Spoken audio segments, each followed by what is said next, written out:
Riddle me this. What is a marketing technique and strategy that's 80% more credible and trustworthy than paid advertisement, 90% more likely to get to the sale, and has a 550% return on investment? Wow. That sounds too good to be true. Is that even possible? Yes, it is, and we're going to share that with you today. Because every single startup, early stage company, or even companies who have very limited resources need to find a way to get more bang for their bucks. Find a technique and strategy that gives them great results for very little cost. And we're going to share that with you today because marketing matters. Hello, my name is Bill Arnold. I am president of Prevail Marketing. You may find us at prevailmarketing.com, and every single day we give you a video on how to grow your business through better sales and marketing. All I ask you to do is two things. One, like, subscribe, and share this video so we get more traction, more people see it, more people can benefit. And two, go to prevailmarketing.com and check us out. We'd love to get your feedback. Let's get back to the story. What is this secret technique, this unique strategy that we're going to share with you today? Well, it'll be a little disappointing when you hear it because you're just not using it right. You know it, you've used it, you just haven't done it right, so you don't understand the value. What am I talking about? Public relations. Public relation campaigns. Oh, I hear you. Oh, you're talking about press releases. Oh my goodness. Yes, but there's so much more you need to know.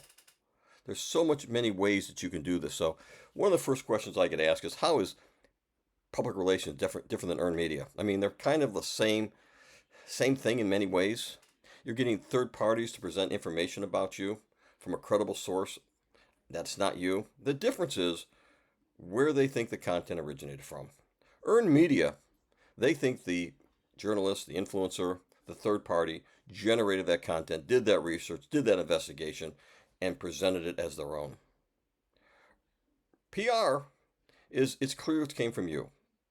But even though it came from you, because it's coming from the New York Times, the Wall Street Journal, Squawk Box, you pick it, it has that authority that they share, that they have with their audience, and it makes it more credible for you. That's why it works. Let's talk about the benefits because I always like to talk about the benefits because I know everyone's saying, well, do I really want to do it? Yes, you do. First off, obviously, it's designed for brand awareness. We all know that. That's the whole purpose of it, okay? And it works, I mentioned before, because third parties presenting your content and your information. It also attracts investors. How? Why? Well, think about it. If you are an investor looking for the best new thing, the next new thing, and you hear New York Times, Wall Street Journal, uh, Fast Company, I can go on with all these publications, talking about you and your brand, sharing information about your projections, about your new product, about whatever.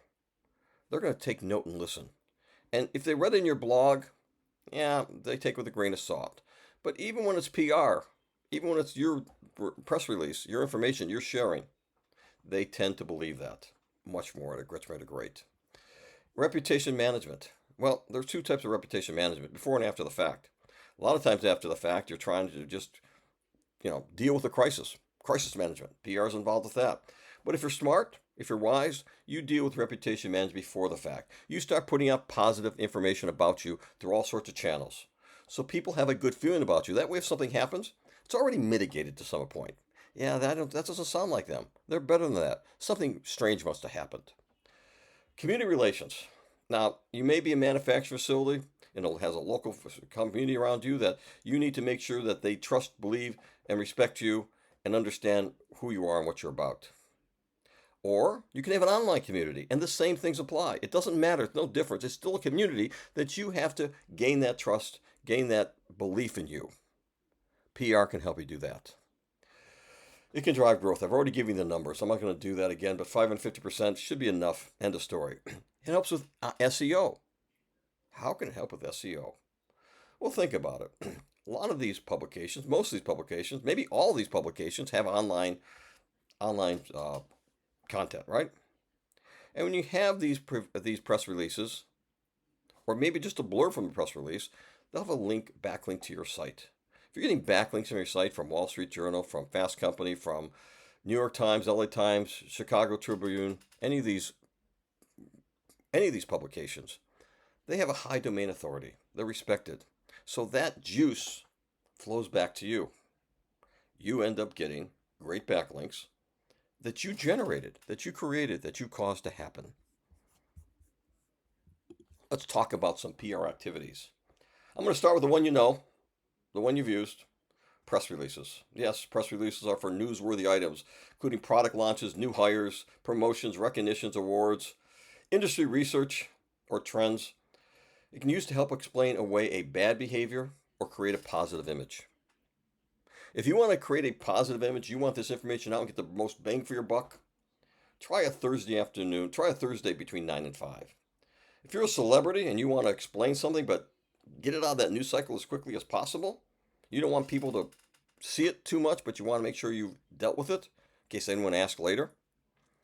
Try a Friday afternoon right before a long holiday. It's like putting something on the second page of Google. Very hard to find. No one pays attention. It's a great way to mask something you don't want to see, but you need to release.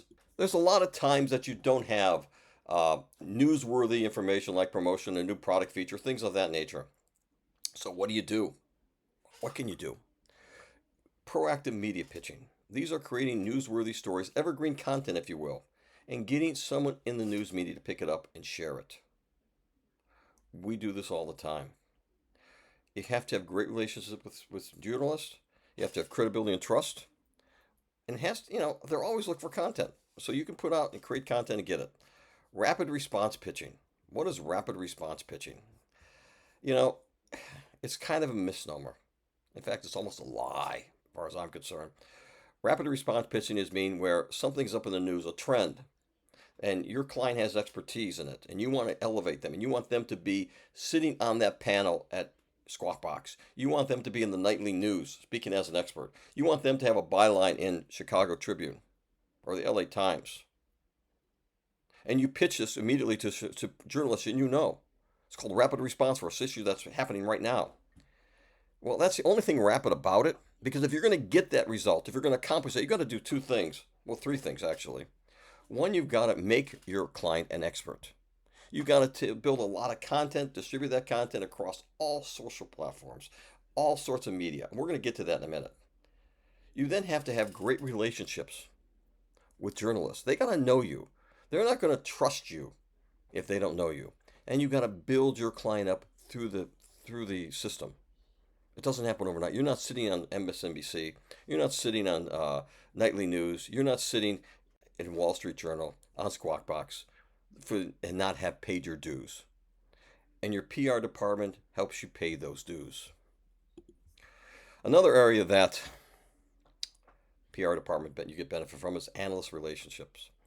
Analysts, they analyze companies, what the potential is. I just got off a call recently from somebody who wanted to get my feedback on a particular market segment. I had some expertise in it. They asked me about it. They quizzed me about it. And I'm not the only one. They went across a number of people and asked a lot of questions because they're trying to understand the particular value, whether or not an investor should be interested in it. What's the potential? And your PR department can build those relationships with those analysts, feed them the information, educate them, provide them that content so they already understand and they already believe in you. Awards procurement. Now, I'm not a big person on getting awards for the sake of awards, but honestly, they matter.